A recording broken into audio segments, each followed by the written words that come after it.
Hello, everyone, and welcome to today's webinar, A Novel Strategy Targeting Myeloid Cells and T Cells in Renal Cell Carcinoma. I'm Melanie Chan of LabRoots, and I'll be your moderator for today's event. Today's educational web seminar is presented by LabRoots and brought to you by Thermo Fisher Scientific. To learn more, visit www.thermofisher.com. We encourage you to participate today by submitting any questions you may have during the presentation. To do so, simply type them into the Ask a Question box and click Submit. We'll answer as many questions as we have time for at the end of the presentation. Also, if you experience any technical difficulties, you can utilize this Q&A box and we will assist you directly. I'd like to now welcome our speaker, Marice Alcantara, postdoctoral fellow at the City of Hope National Medical Center. For a complete biography on our speaker, please visit the Biography tab at the top of your screen. Marice, you may now begin your presentation. Hi everyone, before I begin, I just want to turn off the camera, but let you know I'm going to be here just for the purpose of focusing on my talk. So I'll be off camera, but I'm still right here. Thank you, Melanie. So everyone, thank you so much for making the time to attend my webinar today. And as mentioned by Melanie, my name is Marice Alcantara, and I'm a postdoctoral fellow at City of Hope National Medical Center in Los Angeles in California. I'm so honored to be part of the GIBCO Cell Culture Hero webinar series, and I really appreciate the chance to discuss a little about my work. I'm also thankful to both Thermo Fisher and GIBCO for the chance to talk about my work, given both companies have been integral to my experiments. I've actually used them quite a lot in some of the experiments I'm discussing today. So as discussed, I will be talking about a novel strategy targeting myeloid cells and T cells in renal cell carcinoma. Just a brief overview, I will be talking about my research career, renal cell carcinoma, the current therapies in renal cell carcinoma, and the challenges that are still evident in the disease. STAT3, the transcription factor that I was targeting, and the current strategies in STAT3 targeting and the challenges associated with them. Before going into T cells and myeloid cells, our lab's novel strategy to target STAT3, which is CpG STAT3 antisense, and then some results, a summary, and last but not least, acknowledgement of all the people who contributed and assisted in my work. My research career really began after my undergraduate degree when I did an intensive year, or what's referred to as an honours degree in Australia, where typically students do a very intensive 12 months of research and then write a thesis at the end of the 12 months. During this time, I developed a deep appreciation for science, and I was really mentored by a very kind molecular biologist who really helped me ignite my passion for science. But what really captivated me most about science and the scientific process and being a scientist is the ability to take ideas that are kind of abstract, that not many people understand, and it's all in our head. And then through design and experimentation, prove or disprove some of our ideas that's only in our head. This process continues to inspire me today. I then went to do a PhD in Australia, co-mentored by an immunologist and a physician scientist. I did it at quite a small institute, but this is when I really developed a passion for immunology and a deep appreciation for the role of our immune system and our immune cells in both health and disease. I gained really important experience in working with human samples and research, and my favorite technique, which is flow cytometry. During my PhD, I was running and maintaining our own flow cytometers. It was the BD Fax ARIA 2 cell salter, which is now quite old, but at the time was cutting edge. And it was quite rare for a PhD student to have access to their own. Typically, people had to book in core facilities, so I felt really lucky. So this experience in my PhD and the knowledge that I gained during this time was able to get me a position at City of Hope, which is located in Doherty, in just outside of Los Angeles. And for the past 6 years, and continues to be my home in research. As of physicians, physician scientists, translational scientists, and basic scientists. Because it's home to both patients, doctors, and scientists, it's really a great place to do cutting edge research. There's research here ranging from preclinical testing of drugs in cells and animals to phase 1 clinical trials in patients. Because we have access to cells, to animals, and to actual patients and their tissues and samples on site, we have the ability to do great translational research. The main focus of my research for the past 6 years is renal cell carcinoma. RCC is the most common type of kidney cancer. It actually accounts for 90% of the disease. It originates in the nerve tubules, which are responsible for filtering waste and balancing body fluids. The exact cause of RCC remains unclear. However, there are several risk factors that have been identified, including but not limited to a genetic predisposition, smoking, and chronic kidney disease. The disease encompasses over 10 histological and molecular subtypes, of which clear cell RCC is the most common and accounts for the most cancer-related deaths. What's interesting is that RCC metastatic disease represents about 30% of this disease and is refractory to all current strategies. However, most patients will ultimately develop metastatic RCC.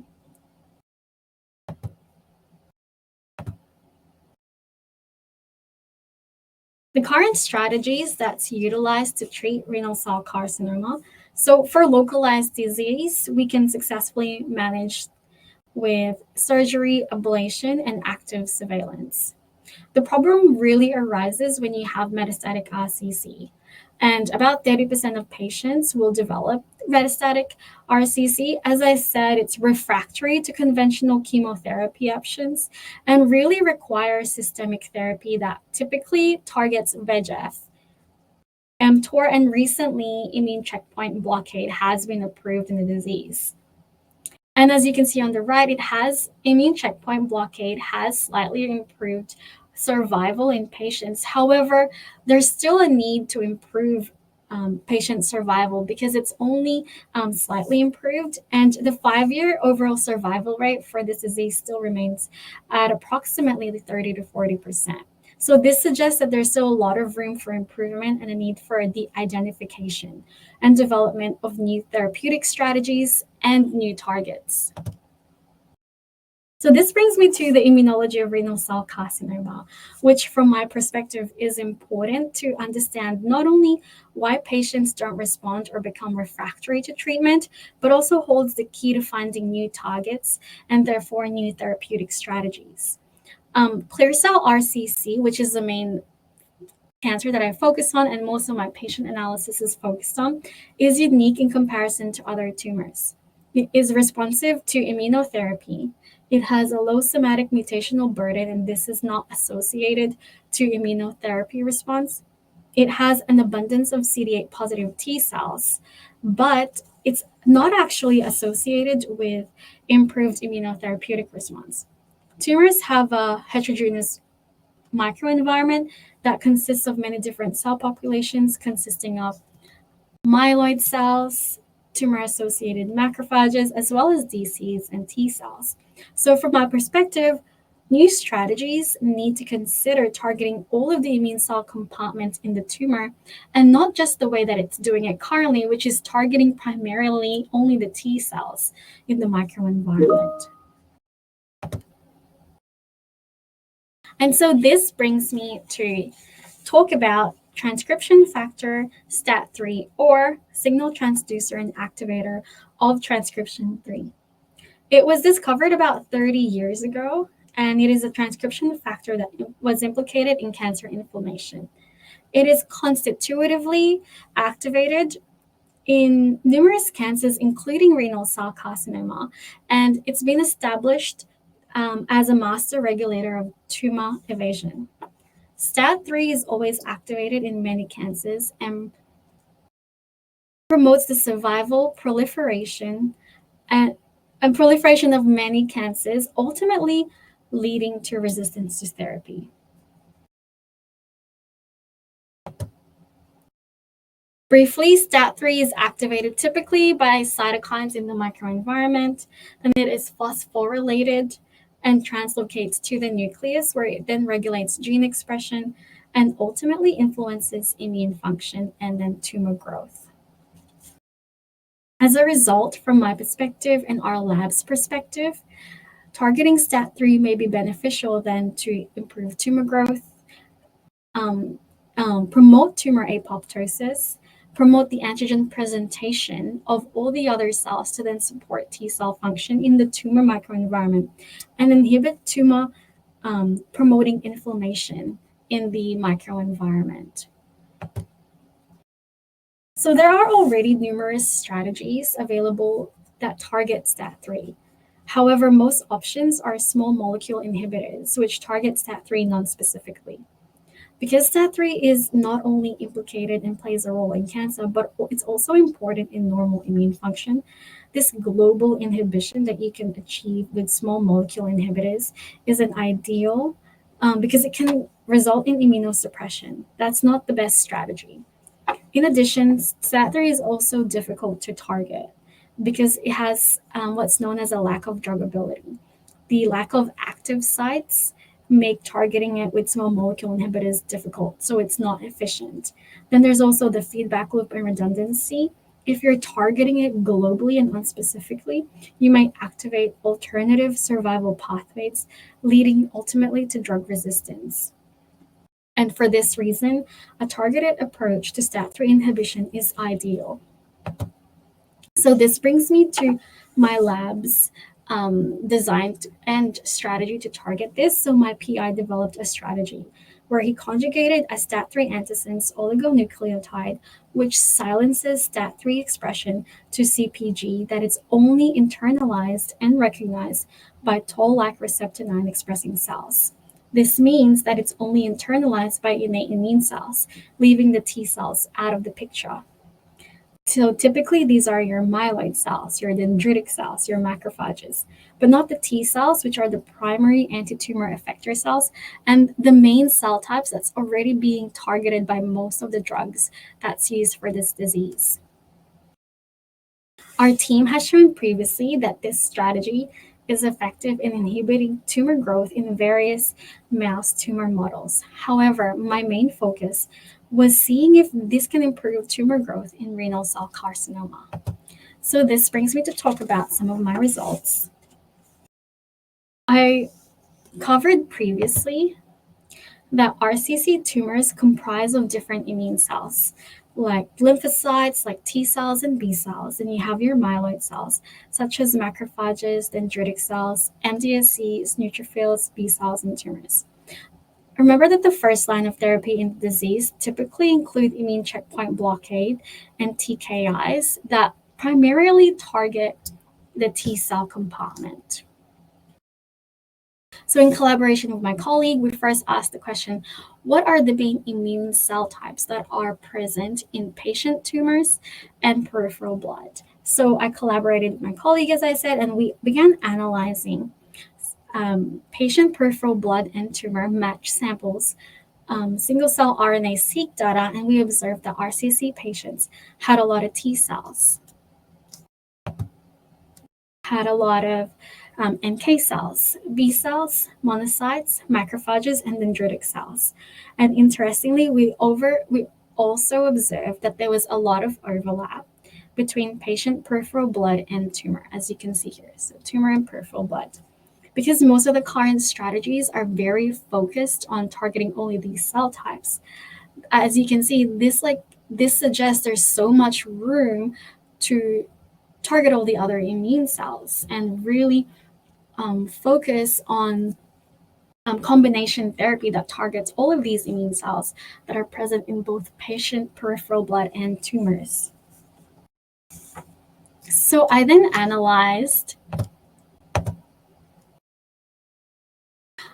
patients who received T-cell targeted therapies at City of Hope from two separate clinical trials. So I noticed an interesting pattern. Patients who didn't respond to therapy, I noted them as non-responders, had significantly higher cytokines, for example, IL-6 and IL-8, that are implicated in STAT3 activation. This suggested to me that STAT3 activation in non-responders to therapy may potentially be playing a role in resistance. Interestingly, unsupervised clustering in these same patients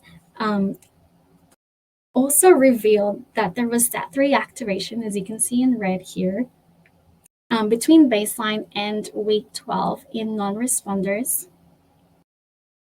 primarily evident in the myeloid cell and B cell populations. So from my perspective, this suggested that myeloid cells and B cells from patients who receive T cell therapy may benefit from STAT3 inhibition. Indeed, when I analyzed these patients further, there was a strong positive correlation, as you can see here, between the cytokines in these patients, IL-6 and IL-8, and the STAT3 activation in a specific subtype of myeloid cells, primarily the MMDSCs, in only non-responders to therapy. That wasn't evident in responders to therapy. One of the key questions for me especially was, could these myeloid cells have an influence on T cell function, given that these T cells are the primary effector cells to anti-tumor responses? So I took T cells and myeloid cells from patients and co-cultured them. And what I found was that if cultured and stimulated alone without the presence of myeloid cells, T cells are more than capable of proliferating, and which is indicative of their function. However, if it was in the presence of myeloid cells and you cultured T cells, the T cells had less capacity to proliferate or function, suggesting that the myeloid cells were capable of suppressing these T cells. Interestingly, if I took our lab's drug, the CpG STAT3 antisense, and I co-cultured CD8 positive T cells and MDSCs, I observed that the T cell function or the proliferation could be restored. So this suggests that myeloid cell STAT3 inhibition in this renal cell carcinoma may benefit the T cell function and indirectly T cell targeted therapies. So then I began testing this idea in preclinical models of the disease. I took our lab STAT3 inhibitor with the perspective that if I could bind it with anti-PD-1, which is already utilized in the clinic, it may improve tumor growth control if I used the myeloid T cell targeted approach in these animal models. So indeed, what I found was that when I tested anti-PD-1, the T cell targeted drug that's used in the clinic, with our lab CpG STAT3 antisense that primarily targets myeloid cells, I observed an improvement in the tumor growth control, as you can see in red, and as you can see here, in preclinical models of renal cell carcinoma, and also in bladder cancer, as you can see in red, where I can achieve complete regression of the tumor growth. I then analyzed the tumors of these animals that were treated with this strategy. And analysis of the harvested tumors revealed that there were several populations of immune cells that were targeted, mainly macrophages. Were the immune cells that was altered by the combination strategy. So I saw a decrease from the M2 macrophages you can see here, the population that's most associated with pro-tumor microenvironments, and an increase in the antigen-presenting cells known as the M1 by macrophages, but also an increase in antigen presentation by DCs in the tumors and also the tumor-draining lymph nodes, which suggests that an increase in antigen presentation and a reprogramming of these innate immune cells underpins the improvement in tumor growth control in the disease. Finally, I also observed that there was an increase in T cell activity in these tumors, as you can see in red, which is the main cell type responsible for the anti-tumor response, which is what I wanted to see. So just to summarize, RCC patient tumors is associated with myeloid cells, which play a role in immune checkpoint blockade resistance. However, the role of myeloid cell resistance in the disease is not well understood. I also observed that RCC patients have alterations in myeloid cells and STAT3 activity, suggesting that STAT3 activation, specifically in these myeloid cells, may improve the therapeutic strategies. The results suggest that combination therapy indeed improves anti-tumor responses, and this is mediated primarily through improved antigen presentation which supports T cell function. Overall, this shows that targeting immune cells as a whole is beneficial in the disease. Finally, I would like to acknowledge everyone in my lab and in the clinic who contributed to the work. Without these people, I would not have been able to do any of this work, and I want to thank them for their support over the last 6 years. Thank you so much. Thank you, Marice, for your informative presentation. We will now begin the live Q&A portion of the webinar. We have lots of questions that already came in, but if you haven't already submitted any questions, please do so now. Just click on the Ask a Question box located on the far left of your screen. We'll answer as many of your questions as we have time for. Great. Now let's get started. Our first question asks, what is the therapeutic potential of targeting STAT3 in myeloid cells in combination with immune checkpoint inhibitors? Okay, that's a great question. And primarily, when you're doing a targeted approach and you're targeting both cell types, because the immune system doesn't function in isolation. And right now, in many cancers, including this disease, a lot of the options only target one cell type. But like in this case, the immune system doesn't function in isolation. T cells require antigen presentation and support from the myeloid cells, and then the myeloid cells in turn can't effectively kill tumors. They rely on T cells for that. So the best approach would be like a teamwork approach. I like to use the analogy of like in basketball, the Scottie Pippen and the Michael Jordan. Michael Jordan, a lot of people know that he's a superstar, right? But he can only effectively function within a team that's functioning well. And I like to think of the myeloid cells as the team and the T cells as the Michael Jordans. And so combination approach and that teamwork approach really elevates the anti-tumor immune response. And that would be the best approach going forward, because our previous approach in therapy has been very focused on just the superstar one-sided approach, which is just targeting T cells or the Michael Jordans. And really what we've seen is that it'll work in 30-40%, but then you get like the other percentage where it doesn't work. Great. Thank you, Marice. Our second question that came in asks, have any clinical trials specifically targeted STAT3 in the myeloid compartment in RCC? If so, what were the findings?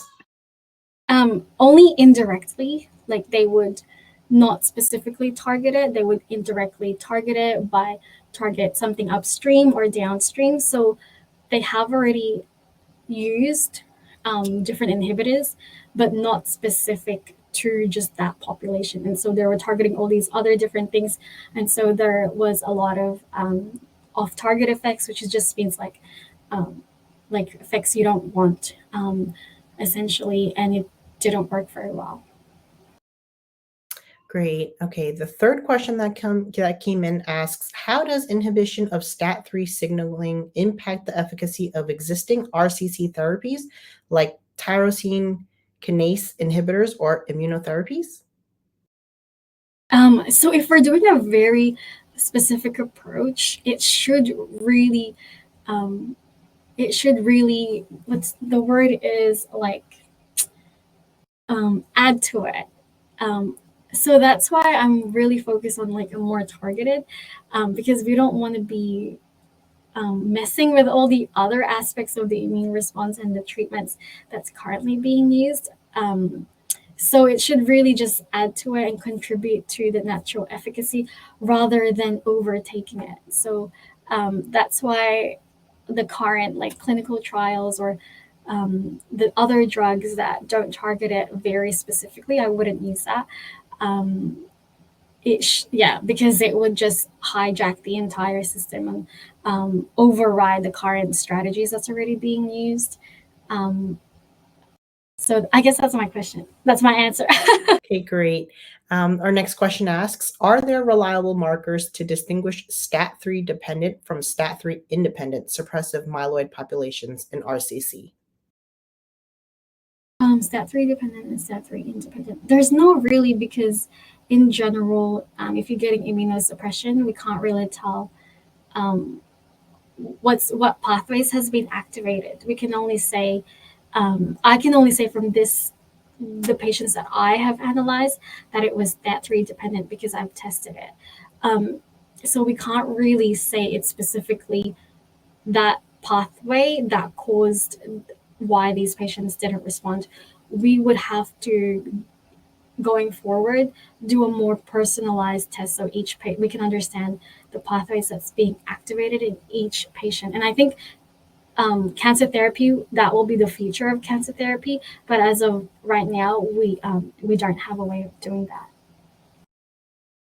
Understood. And it looks like we have time for one last question here. And it asks, in your opinion, does STAT3 inhibition synergize better with checkpoint blockade or anti-angiogenic therapies in RCC? I think immune checkpoint blockade, because the other therapy, they're sort of in the same pathway, and so then you're targeting the same pathway multiple times. I think it's best to target different pathways and then combine it rather than the same pathway by different ways. Okay, great. Thank you again, Marice Alcantara, for your time today and your important research. We would like to also thank LabRoots and our sponsor, Thermo Fisher Scientific, for underwriting today's educational webcast.